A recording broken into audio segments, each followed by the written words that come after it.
Bienvenue à tous pour cette nouvelle vidéo. On change un petit peu l'intro, vous avez vu, j'espère que vous allez bien quand même.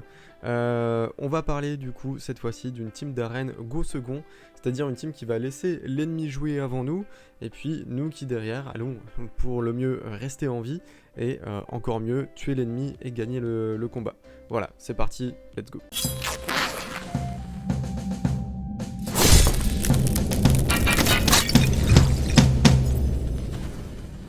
Alors, on se retrouve sur ce combat par exemple, plusieurs raisons de jouer une team go second, soit parce que vous aimez bien jouer une team go second, pourquoi pas, vous voulez pas être dans la méta speed, ou bien justement parce que vous n'avez pas la chance d'avoir assez de bons stuff speed pour avoir des personnages assez rapides contre les ennemis au classement à l'elo où c'est que vous êtes. Donc du coup, il va falloir essayer de gagner par d'autres moyens, et le principe de go second peut offrir de multiples moyens comparé à juste la vitesse où si vous l'avez pas, vous avez perdu, alors que là, il peut y avoir plusieurs builds différents qui vont vous aider. Donc cette vidéo sera un peu plus complète que la dernière, enfin un peu plus grosse, on va dire. On va essayer de tout voir ensemble. Comment build une team go second, c'est parti. Alors j'ai sorti un petit bloc-notes ici, pourquoi? Parce que comme je t'ai dit, il y a plusieurs teams go second différentes, plusieurs personnages qui viendront aider à le faire. C'est pas comme une team speed où voilà, il y a quelques boosts ATB, quelques break def et quelques nukers. Voilà. Ici, il va y avoir des personnages bien précis, bien importants, qui vont être forts dans une go second, et si vous ne les avez pas, ça va être compliqué de faire sans. Maintenant vous voyez ici, il y en a un bon nombre, donc on va les énumérer tous ensemble.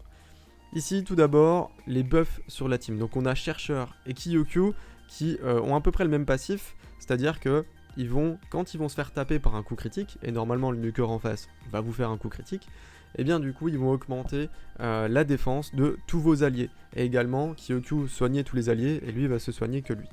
Donc du coup, déjà très très fort, les deux ont un lead de défense de plus 30%, ce qui est assez énorme pour résister au coup d'un nuker, et également le buff def sur tous les alliés. Donc du coup, ça va permettre à tous les alliés de bien tanker le fait qu'un nuker va vous taper, donc très très fort pour rester en vie après une salve. Également survivante au sable qui est pas mauvaise, alors attends, je vais essayer de la trouver ici. Survivante au sable qui est plutôt forte, pourquoi? Parce qu'elle aussi va mettre un buff sur les alliés. Hop, je vais essayer de la trouver. Elle est ici. Elle aussi a un passif à peu près dans le même genre, qui fait qu'elle va placer un protection des alliés de 50% pendant 2 tours, c'est-à-dire qu'elle va prendre 50% des dégâts que vont subir les alliés, donc sur tous les alliés, lorsqu'ils vont tomber en dessous de 50% de leur PV. Donc sur des gros dégâts imposés par le nuker en face, vos alliés font très sûrement tomber en dessous de 50% les PV, et pile à ce moment là, même pendant que les dégâts arrivent, bim, elle les protège, et sur elle-même elle se met un blocage des dégâts, donc elle ne pourra pas mourir. Donc pas énormément de counter à ça, tout comme le chercheur et la Kyokyu, ça va vous permettre de rester en vie après une grosse salve ennemie. Maintenant, un deuxième personnage qui également met des buffs, mais cette fois-ci que sur un allié, mais c'est des bons buffs, ça va être Nekret. En gros, Nekret, que j'ai sorti ici également, lui, vous voyez, il a une multitude de sorts, je pense qu'il y aurait eu de la place en plus, ils en auraient rajouté. En gros, Nekret, il va sur un champion placer un blocage des debuffs, un renforcé, également une protection des alliés qui va faire qu'il va tanker pour lui. Donc du coup, l'allié va subir, grâce au renforcé, 25% des dégâts de moins. La protection de l'allié ne pourra pas être retirée, donc du coup, Nekret va forcément tanker pour lui. Et également un blocage des debuffs, qui lui peut être retiré, mais si jamais il est pas retiré, ça va lui permettre de ne pas prendre les debuffs. Également, lorsque l'allié qui bénéficie du buff protection d'allié est attaqué, ça va du coup lui placer un buff bouclier sur lui équivalent à 30% de PV max de ce champion pendant 2 tours, donc des PV max du Nekret. Donc dès que l'allié va subir des dégâts, bim, gros shield sur lui, et ça va très sûrement l'empêcher de mourir, surtout que Nekret va continuer à prendre des dégâts pour lui, donc vraiment pour tuer quelqu'un à travers ça c'est très compliqué, même un gros rotos ou quoi ne réussit pas. Également Nekret est plutôt cool parce que il peut replacer ça sur un autre allié à un moment, il peut également appeler ces alliés là à venir attaquer tous un même ennemi, voilà, ça peut être très très fort, donc un très bon champion à ce niveau là, il n'y a que lui qui fait ça, en plus au début de tour en passif, c'est-à-dire qu'il n'a pas besoin de jouer pour le faire et pour protéger, très très bon. Ici on a des personnages également qui vont tanker pour la team, ou bien raise la team. Donc du coup, on a mis Ursuga, Alors je n'ai pas Ursuga, donc je vais aller vous montrer hop, en passant par là-bas. Ursuga ici qui a un passif qui est vraiment très très fort, qui fait qu'elle réduit de 30% les dégâts infligés à tous les alliés par les coups critiques. Ce champion subira les dégâts à leur place. Donc c'est comme si en fait elle avait mis un buff protection des alliés de 30% sur les coups critiques entrants sur les alliés. Donc c'est vraiment ultra fort, ça permet de tanker énormément plus et du coup d'avoir des difficultés à one-shot vraiment la team ennemie. Donc très forte là-dessus. Maintenant il y a également Elior et Norog qui le font un petit peu. Elior, je vous montre, c'est un peu différent, il y a des précisions en plus. C'est dès qu'un allié qui possède 2 debuffs ou plus se fait attaquer, ce champion absorbera 30% des dégâts infligés à cet allié. Donc du coup, il faut partir du principe que nos alliés doivent prendre 2 debuffs ou plus pour du coup que notre Elior tank pour eux. Donc voilà, une petite condition qui fait pas énormément plaisir. Maintenant, s'il y a des séries sans face, ça fonctionne généralement plutôt bien. Également ici, le Norog, qui fait à peu près la même chose, qui va réduire du coup de 15% les dégâts subis par tous les alliés qui possèdent un ou plusieurs buffs cette fois-ci. Et si l'allié du coup ne possède pas de buff, il va tanker, il va réduire les dégâts entrants de 25%. Donc c'est même pas lui qui va les prendre à la place, il va juste les réduire. Donc plutôt bon également, maintenant assez difficile à utiliser dans une team, Norog est pas ouf à côté. On a également Lilitu, bien sûr avec son passif, qui fait qu'elle réduit de 25% les dégâts reçus par tous les alliés lors des attaques de zone. Donc très souvent les nukeurs en face seront en AOE, et du coup elle va réduire les dégâts entrants à ce niveau-là, donc vraiment très fort. Maintenant on a d'autres personnages également qui sont là pour aider la team à tanker. On a par exemple Vogot. Donc Vogot ici, il a pas de sort qui va l'aider à faire tanker la team.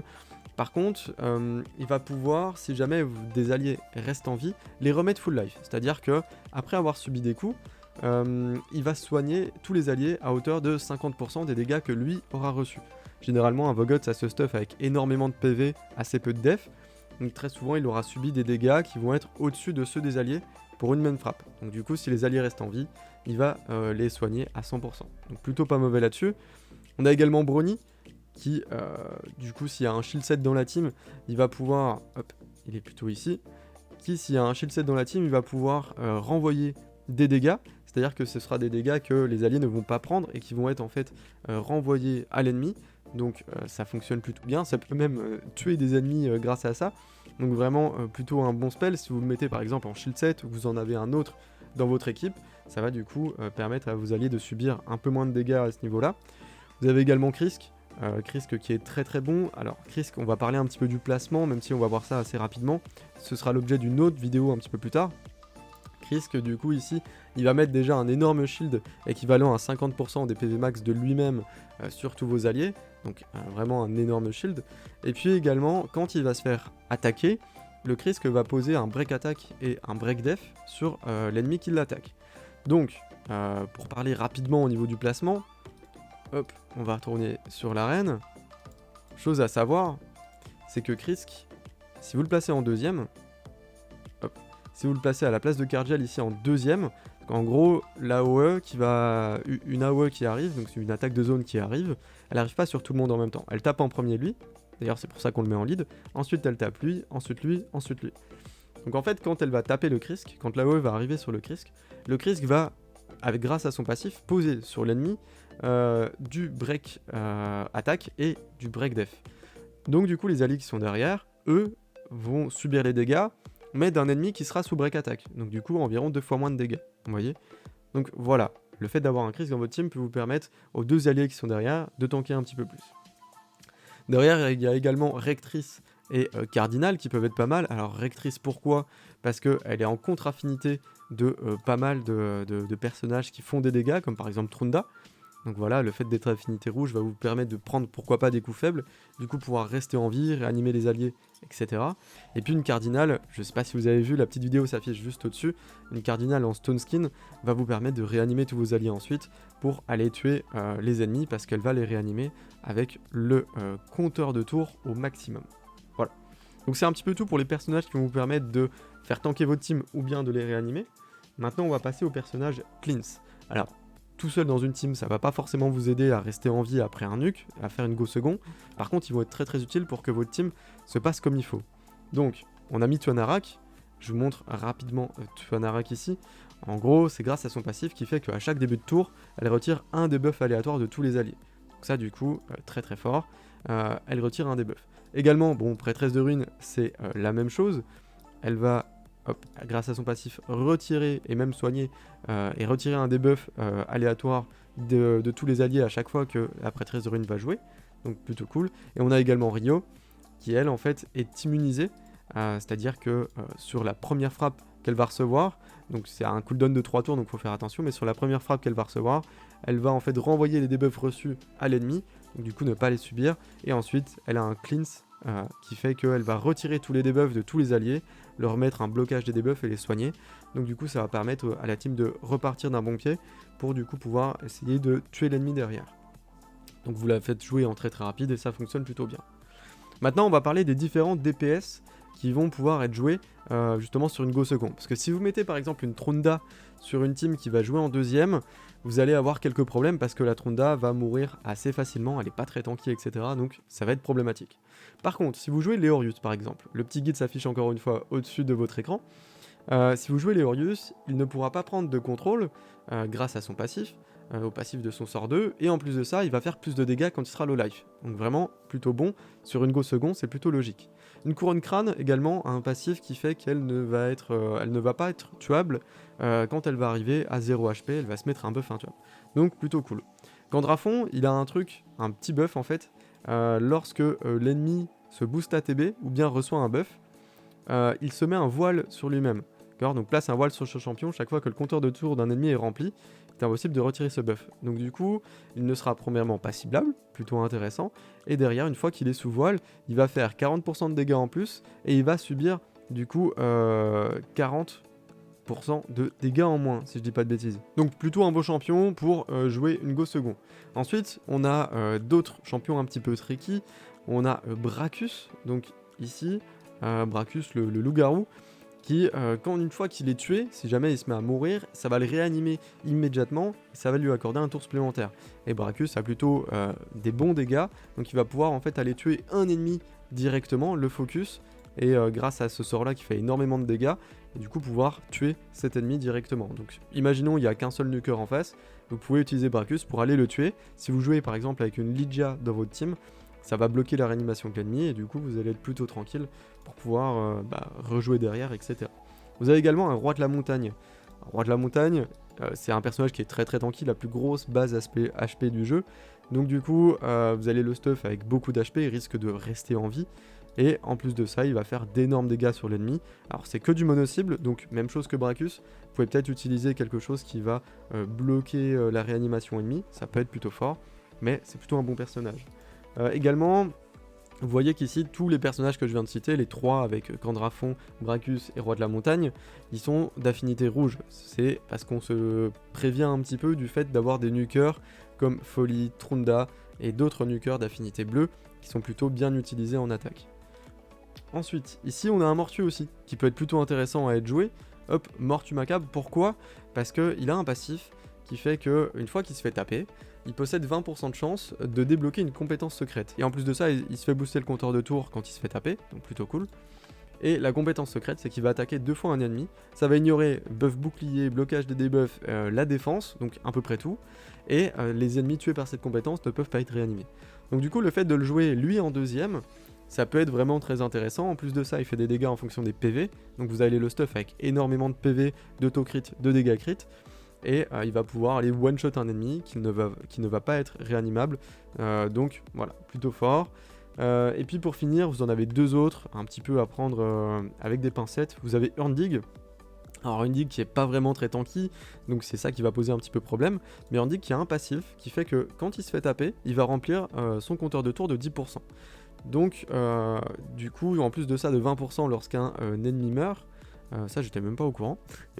Mais du coup, ce champion-là va se booster un petit peu en ATB quand il va se faire frapper, donc il va peut-être pouvoir jouer plus vite. Vous allez peut-être pouvoir le stuff avec moins de vitesse et plus de dégâts, donc ça peut être un personnage qui va accepter de prendre des frappes pour ensuite pouvoir revenir un petit peu plus fort.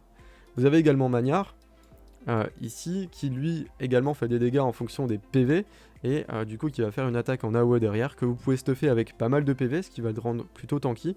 et derrière vous allez du coup être capable de pouvoir nuke les ennemis tout en restant en vie. Voilà. Donc ça c'était pour les personnages, on a fait un petit peu le tour. Vous aurez dans la description un petit peu mon bloc-notes, je vous ferai un copier-coller de ça si jamais vous voulez retrouver des personnages. Maintenant on peut y en avoir d'autres que je n'aurais pas vu, j'ai fait un petit peu le tour rapidement mais on peut toujours se tromper. Et là je vais vous faire une petite démo. Par exemple prenons cette team, je l'ai gardée pour vous. Prenons cette team, il y a exactement tout ce qu'on ne veut pas. C'est-à-dire que, bon, on est sûr qu'elle joue en première avec le boost ATB de la Sifi. On a du coup le Kimar qui va nous endormir la plupart des gens. On a la Series qui va retirer nos buffs et en plus de ça nous mettre un break def et un break attack. Et on a la Tronda qui est la meilleure nuqueuse du jeu. Et en plus la Sifi va mettre un buff def sur tout le monde. Donc une team très très problématique. Pour la contrer, j'ai choisi de mettre un chercheur en lead, ce qui va faire que la Tronda qui va taper en AOE va taper en premier le chercheur, comme toutes les AOE ça va taper dans l'ordre, donc du coup on va avoir un buff def sur nous, ce qui va normalement nous empêcher de mourir. Mon chercheur est en shield set, donc avec pas mal de PV, un petit peu, voilà un petit peu de PV, un petit peu de précision également, le but étant d'aller pourquoi pas provoquer l'ennemi à un moment. Ensuite j'ai joué avec mon Cardgel. Mon Cardgel qui a énormément de résist, donc ça peut être bien d'avoir un personnage qui cleanse, qui a de la résist sur vous. Donc je l'utilise à peu près comme une Tuanarak, une Prêtresse de Ruine, une Rio, que j'ai déjà cité. Sauf que là du coup, il n'y a pas de passif qui fait que on enlève les debuffs ou quoi, il faut qu'il joue. Donc du coup, il faudra beaucoup de résistance. Donc je suis parti sur beaucoup de résistance, beaucoup de vitesse. Maintenant, on est proche du platine. Donc voilà, c'est normal d'utiliser d'autres personnages. Si vous voulez faire une stratégie un petit peu plus bas en Gold 4, les personnages que j'ai cités en tant que cleans fonctionnent très très bien. Ici, vous avez les Orius, du coup, comme je l'ai présenté dans la petite vidéo que je vous ai déjà mis en annotation. Donc plutôt bon pour faire des dégâts, il ne peut pas subir de contrôle, etc. etc. Et vous avez du coup mon Écrette qui va venir protéger mon Leorius avec ses buffs et qui va pouvoir, pourquoi pas, le faire attaquer également. Donc on va voir si cette team passe. Faut savoir que c'est vraiment une très très bonne team, hein. Donc ça va plutôt être difficile. On va voir comment ça se passe. Moi j'aime pas forcément ce genre de team. Utiliser une team go second parce que ça ajoute, on va dire, de l'aléatoire. C'est-à-dire que l'ennemi, voilà, là par exemple il vient de me tuer mon Cardgel, donc je vais pas pouvoir me retirer le buff attaque. En plus de ça je suis endormi. Voilà, vous voyez que ça tank énormément grâce au Necret. Maintenant je suis pas sûr que ça va suffire, ils ont un buff def, ils ont même un shield, etc. Je suis break attack. Voilà, c'était sûr que ça n'allait pas suffire. Il aurait fallu que mon Cardgel résiste. Bon, vous voyez quand même là la force du Necret pour rester en vie, c'est plutôt très fort. Maintenant voilà, le buff a été retiré, on est mort. Donc je vais relancer, en espérant que mon Necret résiste quand même. Il est quand même à 700 de résistance, c'est censé être le cas. Voyons voir un petit peu. Hop. On pourrait mettre le Necret en lead. Maintenant un Necret en dernier est plutôt fort, vous le verrez dans la vidéo que je sortirai un petit peu plus tard là-dessus. Donc voilà, on a résisté cette fois-ci au break DF. Notre Cardgel va rester en vie, on va pouvoir cleanse le debuff ici. Hop, voilà, donc là on va être du coup avec notre boost d'attaque, enfin. Ici, qu'est-ce qu'on peut faire? Le Necret, on peut soit protéger notre allié ici, soit essayer d'aller tuer la Sifi. Maintenant, on n'a pas de buff d'attaque ou quoi, donc je n'en suis pas sûr. On va plutôt essayer d'aller tuer la Tronda. Ça peut passer, elle est normalement avec un peu moins d'HP. Voilà, c'est passé. Il y a la Sifi qui va quand même pouvoir la raise assez rapidement. Mais logiquement, on est pas mal. On va se booster notre attaque avec le chercheur. On va aller provoquer la Tronda. Voilà, parfait. Et là du coup c'est à notre Leorius de jouer, on a un break attack mais un buff attack aussi, ils n'ont plus de buff def, on va pouvoir faire ça, et là voilà, vous voyez qu'on a tué pas mal de gens, le Cardgel va nous permettre de faire ça, et là c'est gagné. Donc bon, c'était assez difficile, il a fallu quand même tanker pas mal l'ennemi, vous voyez que la résistance ça marche pas tout le temps, je doute qu'il avait 700 de précision sur son Kimar, les Kimars sont très souvent joués plutôt très très rapide et plutôt près des 600 de précision. Donc mon Cardgel aurait dû résister la première fois, mais vous voyez que jouer une go second, ça rajoute de l'aléatoire et ça donne l'opportunité à l'ennemi de faire des choses un petit peu chelou. Alors que si j'avais joué en premier, on aurait juste tué l'ennemi et il n'y aurait pas eu de problème. Également, une go second n'est pas vraiment jouable contre des warlords, donc ça peut être assez problématique de se faire réduire nos cooldowns. Donc voilà, ce n'est pas jouable contre tout. Essayons de trouver une autre team ici. Alors là, il y a une Countess Leaks qui peut être chiante et un petit peu nous bloquer nos spells. En plus, on est assez bas. Bon, on peut quand même tenter pour la démonstration. On n'est pas obligé de jouer avec des trucs aussi forts. Hop, on peut y aller par exemple avec un Candrafond. Ici. Je pense qu'une Rio, un Candrafond. Et puis qu'est-ce qu'on pourrait prendre d'autre Qu'est-ce qu'on pourrait prendre d'autre? On va pas prendre de Krisk, on va essayer de faire un truc plutôt early. C'est vrai que c'est une team qui part d'un petit peu plus bas au niveau du Hello. Donc on va essayer de faire un truc un peu plus abordable. Peut-être un Vogoth, justement, qu'on mettrait à la fin. Le but étant que tout le monde soit full life ici. Voyons voir. Vous voyez qu'il n'y a que le Kandra qui va être là pour faire des dégâts. Mais vu qu'il est plutôt bien entouré, il est censé rester en vie. Ok. Ok, donc là du coup, notre Rio assez rapide va pouvoir cleanse. Vous auriez eu à la place de ça une prêtresse de ruine ou bien une Tuanara qui aurait fait à peu près la même chose. Hop, on clean. Donc là il s'est fait stun, donc ça c'est à peu près problématique. Parce que du coup on va... D'ailleurs ça a retiré nos buffs, parce qu'il était censé avoir un blocage des buffs. Bon, ok. On va contrôler le nuker en face. On va essayer de provoquer maintenant tout le monde avec notre Vogoth, c'est le cas. En attendant que notre champion soit... ait la possibilité de jouer. Ok, ça met un petit peu de temps. Vous voyez, c'est ça le problème des Go Second, c'est que c'est une team qui va être plutôt longue à jouer. Et ça va être plutôt, du coup, un petit peu long, un petit peu dangereux. Et c'est pas quelque chose qu'on apprécie vraiment dans le jeu. Hop, c'est bientôt à notre Candrafond. Donc vous voyez qu'on subit un petit peu. Maintenant le Vogoth, c'est lui qui prend le focus parce qu'il est en contre-affinité. C'est vraiment plutôt fort. En plus de ça, vous voyez que notre team est full life grâce justement au Vogoth. A chaque fois ça heal les alliés. Voilà, encore une fois. Est-ce que je pourrais jouer au bout d'un moment, s'il vous plaît? C'est quelque chose que vous allez peut-être vous demander au bout d'un moment. Et là du coup on va enfin pouvoir jouer et enfin pouvoir taper. Et là du coup on gagne. Vous voyez que ça a été long. 1 minute 30, on a eu quelques petites frayeurs, alors moyennement sur cette team quand même, mais voilà, c'est pas un truc hyper secure, c'est pas forcément quelque chose que je vous conseille, ou bien je vous conseille de vraiment bien choisir vos teams et de faire attention à ne pas aller contre des teams qui vont pouvoir peut-être vous battre. Donc voilà, faut bien choisir, faut faire attention, c'est pas facile de jouer une Go Second. Maintenant je vous ai donné normalement toutes les pistes pour pouvoir le faire. Du shield set sur la team, du set gardien, ça va vous aider. Voilà, c'est à peu près tout ce que je peux vous dire. Vous verrez également en deuxième partie, je vous conseille vraiment d'aller voir la partie du placement, l'importance du placement dans vos teams. Vraiment, c'est très important. C'est pas pour rien qu'on met le chercheur en lead, c'est pas juste pour son aura, c'est pour beaucoup d'autres choses. Idem, le Vogoth en dernier, c'est pas pour rien, c'est pour beaucoup d'autres choses. Et tout ça, je vous expliquerai dans une vidéo dédiée qui sera normalement notée juste au-dessus si vous la regardez un petit peu plus tard. Voilà. Merci à vous tous d'avoir regardé cette vidéo, j'espère qu'elle vous a été utile, j'espère que maintenant vous avez la plupart des clés pour jouer en arène, voilà, avec la team Speed affichée également au-dessus et avec la team Go Second comme j'ai expliqué dans cette vidéo. Merci à vous tous d'avoir regardé, on se dit à toutes sur Twitch ou sur YouTube, peace.